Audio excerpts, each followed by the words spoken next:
Halo semua, selamat datang di channel kami Jurnal Kriminal bersama saya Atika Hawalo. Bagi Anda yang menyukai pembahasan tentang kasus-kasus kriminal, kami sengaja membangun channel ini untuk Anda. Jangan lupa untuk mendukung channel kami dengan cara subscribe, like, komen, dan share ke media sosial yang Anda punya.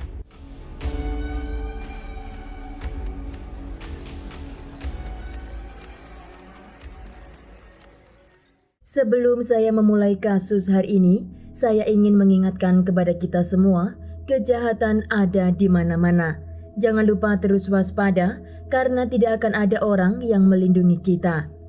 Kasus hari ini datang dari negara Prancis dan pelakunya bernama Jamil Yulmi yang tinggal di sebelah utara kota Paris. Pada bulan Januari pada tahun 2010, seorang wanita bernama Julie Deote, ibu dari 2 orang anak, hari itu masih dalam keadaan yang kurang baik karena baru saja keluar dari rumah sakit.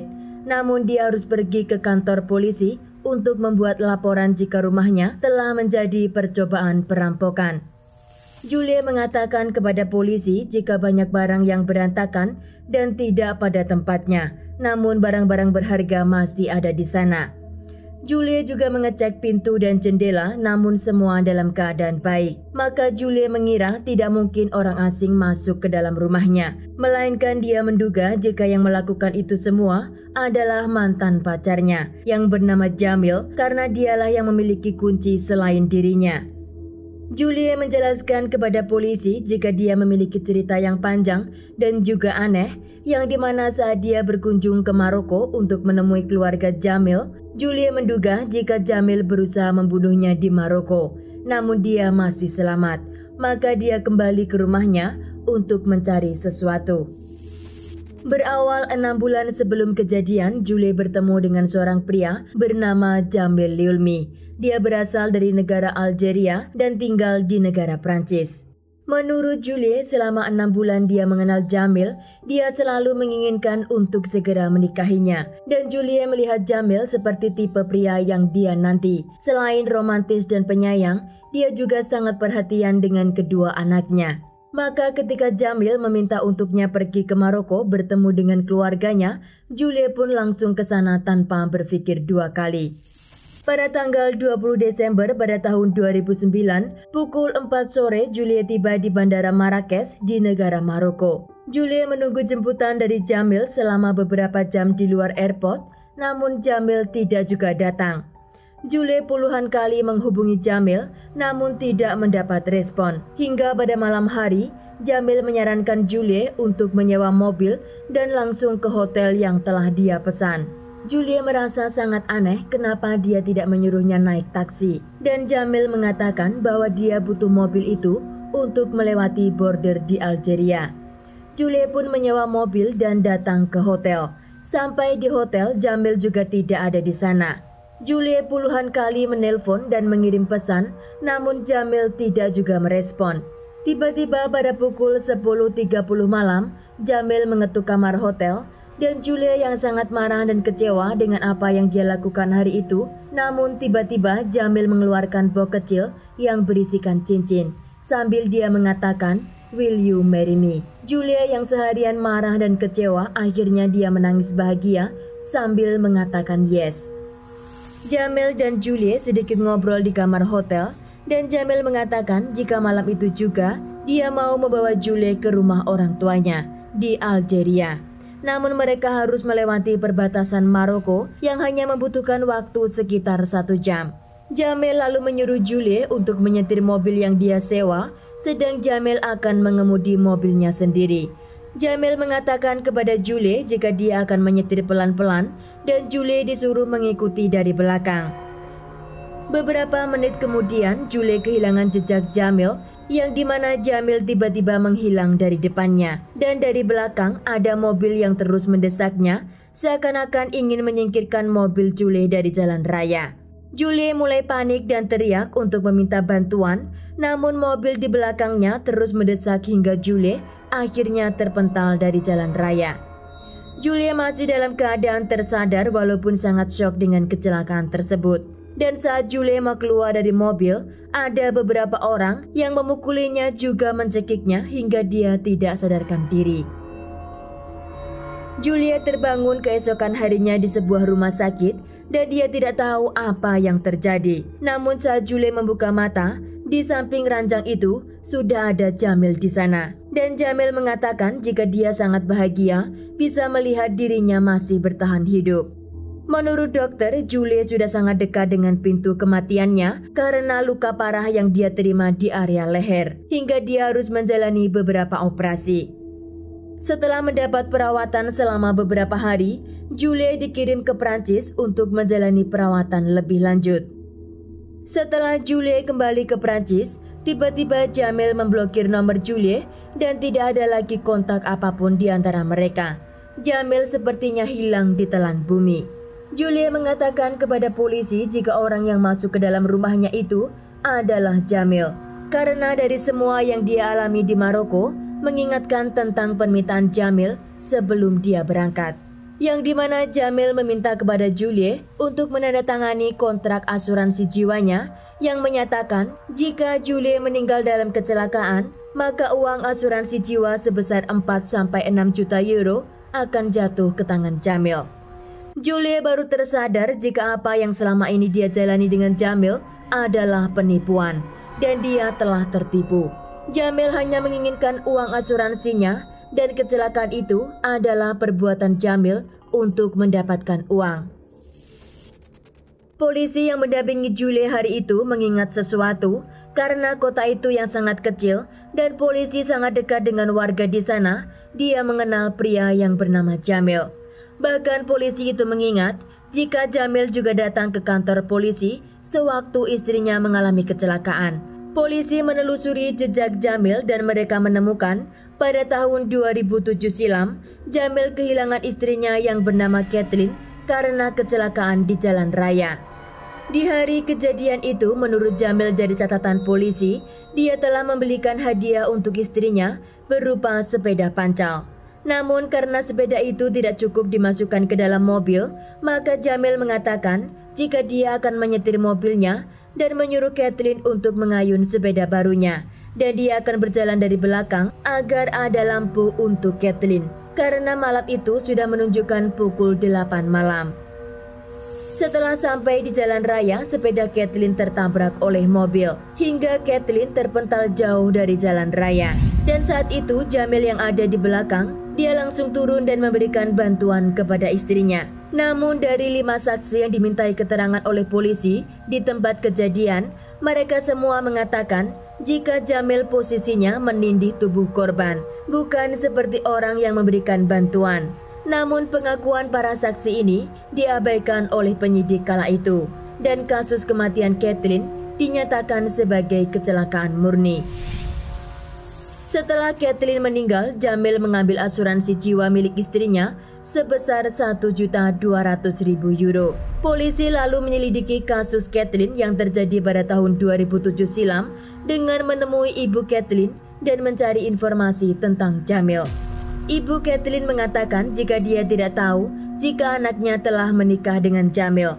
Dia tahu semua itu ketika Kathleen berada di rumah sakit, yang dimana anaknya sudah berubah nama, ada nama Jamil di sana.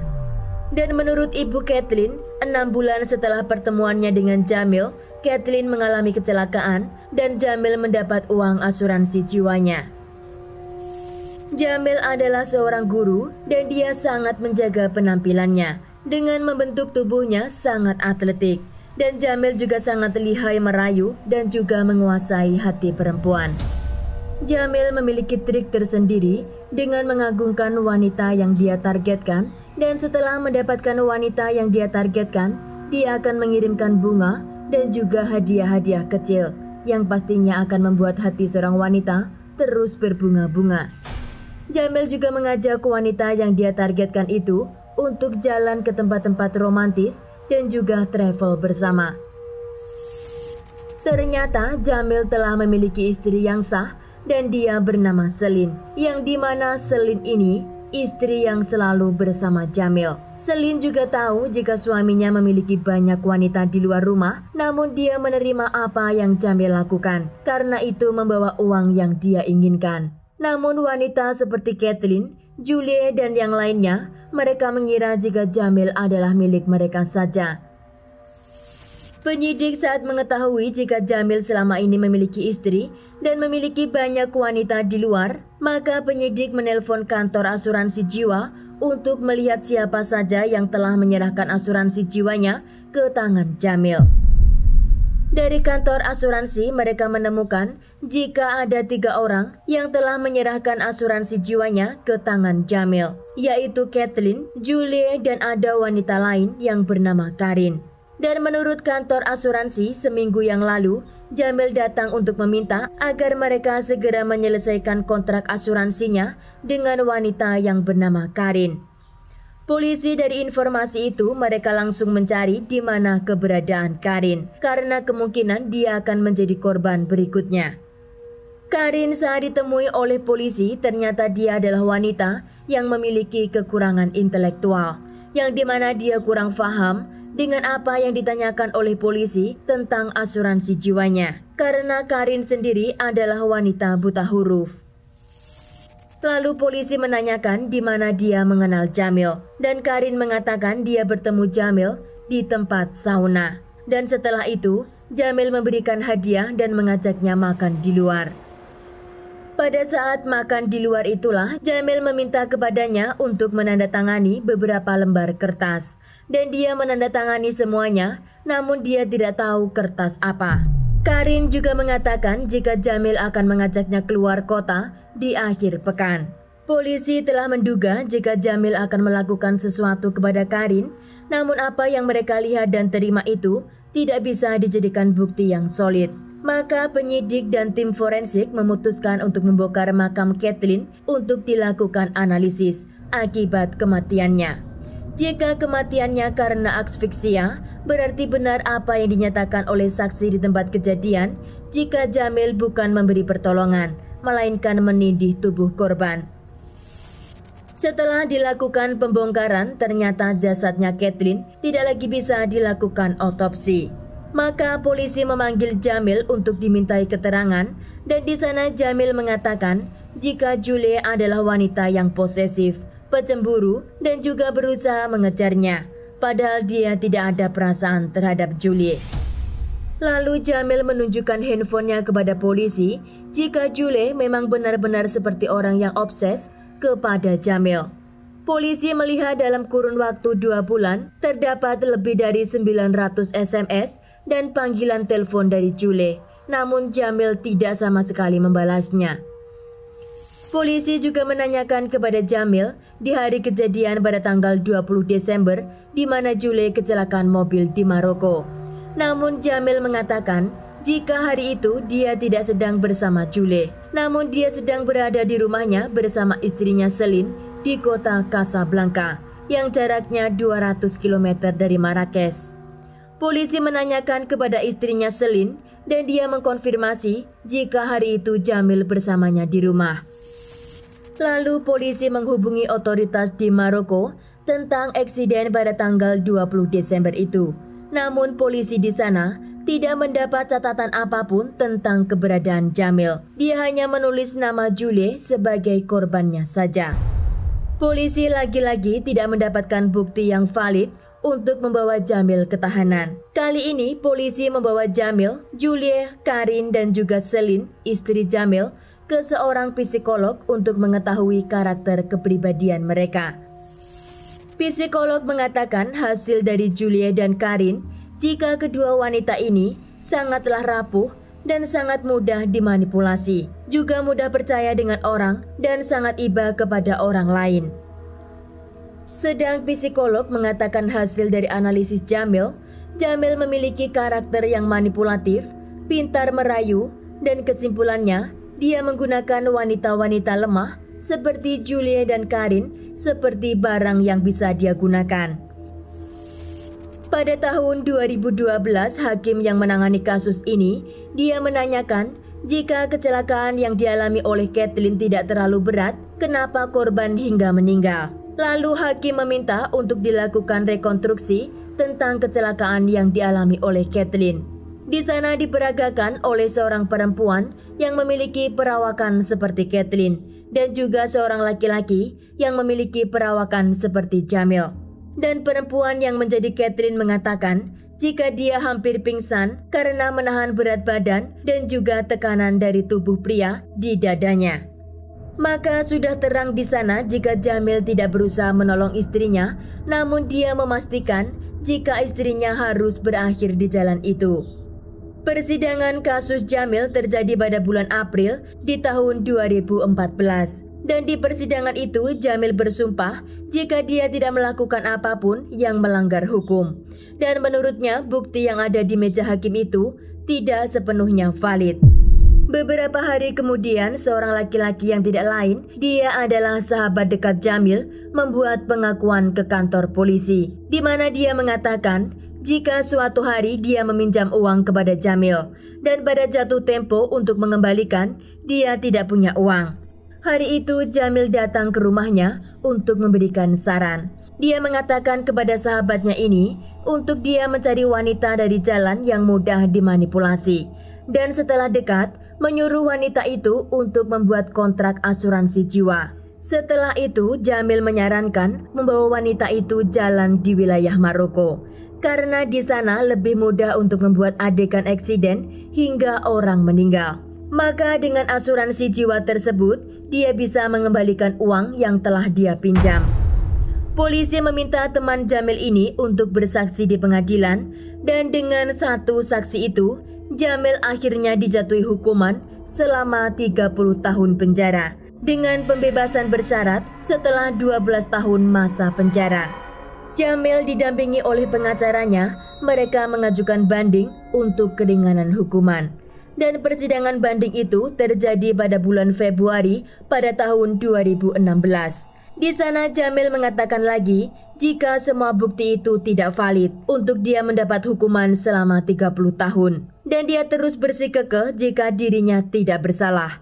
Di pengadilan itu hakim tidak menurunkan hukumannya, tetap dia mendapat 30 tahun penjara. Namun kini, hakim mengubah pembebasan bersyarat yang dulunya 12 tahun baru boleh mengajukan pembebasan. Kini hakim memperpanjang masa penjara menjadi 18 tahun, baru dia boleh mengajukan pembebasan bersyarat. Sebelum kasus ini saya tutup, saya hanya ingin memberikan satu pesan kepada wanita dan juga pria. Jangan hanya terpesona karena melihat indahnya fisik. Dan jangan mudah percaya jika orang terlalu baik kepada kita. Buka mata dan logika, karena semua yang datang ke kehidupan kita tidak datang secara gratis. Sekian kasus hari ini, jangan lupa tinggalkan like dan komen.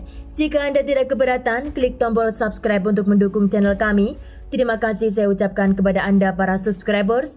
Sekian, sampai jumpa di kasus berikutnya.